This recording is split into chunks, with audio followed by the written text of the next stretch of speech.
Hi guys, তোমরা অনেক অনেক অনেক কথা বলছো যে তোমার মা তো মারা গেছে, তাহলে তুমি মায়ের টাকা কষ্টের টাকা দিয়ে ফোন কিনেছো, তাহলে আর একটা মা কোথা থেকে চলে এলো? তোমার মা বেঁচে আছে, তুমি এত মিথ্যা কথা বলো কেন? আমি এরকম অনেক কমেন্ট পেয়েছি। তো যেটা ঘটনা হচ্ছে সেটা হচ্ছে আমার মা মানে আজ হলো 5 বছর আমাকে আমার দাদাকে ছেড়ে চলে গেছে, মানে এই পৃথিবীতে আর নেই। এই কষ্টের টাকার জন্যই, মানে আমি কষ্টের টাকা দিয়ে সব কিছু স্মৃতি করে রেখেছি।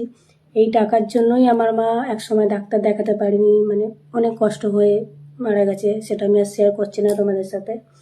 তোমরা সবই জানো কীভাবে মারা গেছে না গেছে, আগের ব্লগে আমি বলেছি, এর আগের ঘটনা সবই বলেছি।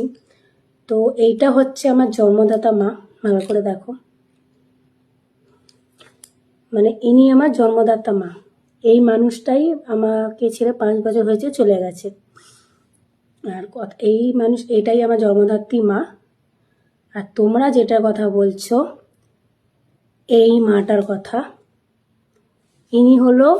ইনি হলেন আমার ভিক্ষা মা। মানে আমরা তো ব্রাহ্মণ, আমার দাদার যে পৈতে হয়, সে পৈতেতে এটা ভিক্ষা মা যে হয়, তোমরা যারা ব্রাহ্মণ তারা জানবে। তো এইটা হলো আমার ভিক্ষা মা, ভালো করে দেখো।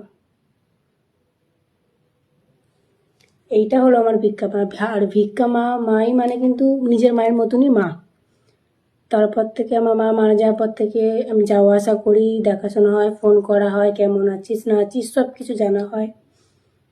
আর জামাই ষষ্ঠী করেছে আমার বরের আগের বছর, তোমরা দেখেছো ছবি, ভিডিও আছে, জামাই ষষ্ঠী সমস্ত কিছু করা রয়েছে। তো ভিক্ষা মা, আমি তাই ভিক্ষা মা মানি না, পুরো মায়ের জায়গাটাই জানি। নিজের মায়ের দায়িত্বটা কেউ নিতে পারবে না, নিজের মায়ের মতন কেউই হয় না, কিন্তু উনি আমার সেই দায়িত্বটা মানে নিয়েছে, খোঁজ করা এই করা। আর আমি আমার শাশুড়িকে তো নিজের মায়ের মতন পুরোপুরি পেয়ে গেছি, মানে আমি শাশুড়ি ভাবিও না, খুবই ভালোবাসে আমাকে। ব্লগেও দেখেছো, ভিডিও করি সবাই, বাড়ি ফ্যামিলি। তো এইটাই হলো আমার তো কেউ আর বাজে কমেন্ট প্লিজ করো না, তোমার কটা মা, এই মা। আমার একটাই মা, সে মারা গেছে, বাবাও নেই মাও নেই। তো ভিক্ষামাই আমার মা। আর এই বাড়িতে আমি শাশুড়িকে তো নিজের মা হিসেবে পেয়েছি। তো আশা করি আমি বোঝাতে পেরেছি, নেক্সট টাইম যাতে এইরকম কমেন্ট আর না দেখি আমি।